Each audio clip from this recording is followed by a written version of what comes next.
Un giorno in una città si incontrarono due signore bellissime, la dolcezza e l'amarezza.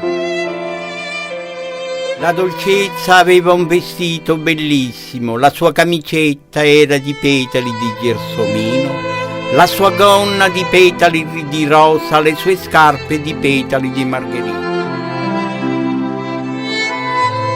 L'amarezza la guardò con invidia e la invitò a fare un bagno in un fiume dove l'acqua è pulitissima. Dolcezza, vuoi venire con me a fare il bagno in un fiume dove l'acqua è pulitissima e brillantissima?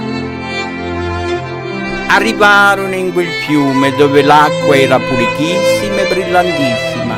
La dolcezza si spogliò, lasciò i vestiti sulla riva e si immerse nell'acqua. Quando aveva le spalle girate, l'amarezza prese il vestito della dolcezza e scappò via per il mondo con i vestiti della dolcezza.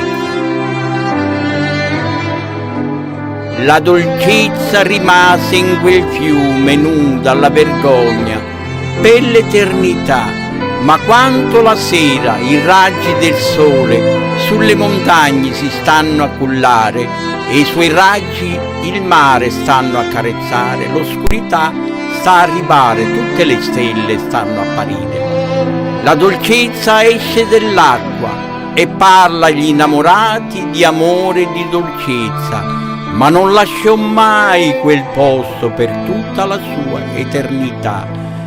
L'amarezza andò in giro per il mondo vestita con i vestiti della dolcezza, ma dentro c'è l'amarezza.